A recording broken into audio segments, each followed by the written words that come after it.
ամենաներկայանալի համայնքն էր մշակութային առումով դարձել, իսկ սկսված այն հատվածից, երբ ես Հովհաննիսյանի տուն թանգարանն էի ղեկավարում, իսկ այդտեղ թանգարանը վերանորոգվելուց հետո հնարավորություն կար լայն չափերով մշակութային ուրեմն հանդիպումներ կազմակերպել, ինչեև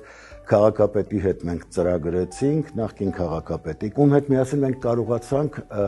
համահայկական նշանակության հասցնել այդ սրահը եւ պիտի ասեմ, որ Հայաստան եկող բոլոր ներկայանալի հայերը, անվանի հայերը անպայման հյուր էին լինում թանգարանում եւ ներկայանալիներից մեկն էր դարձել Էջմիածնի այդ մշակութային սրահը։ Հետագայում երբ ինձ ԿՊ-ն ազատեց, ես ծիծաղով դա ընդունեցի, որովհետեւ փոխանակ ուրեմն շնորհակալություն հայտնելու իրենց գովեստները, բայց հասկացա, որ սրանց աշխատանքը չի հետաքրքրում, հայ մարդը չի հետաքրքրում, երկրի առաջընթացը չի հետաքրքրում, սրանք այսպահական պատեհապաշտներ են, որոնք եկել են ուրեմն ընդունելի դարձնել բոլոր նրանց, ովքեր գալիս են իրենց առաջնորդին երկրպագելու, առաջնորդի խոսքով շարժվելու, որովհետեւ ի տարբերություն հայրենիք կուսակցությանը, այնտեղ միանձնյա ղեկավարում է ընթանում։ Հրամայում է եւ բոլորը պիտի կատարեն իրենց իսկ խոստովանությամբ այդ ուսապարկերը։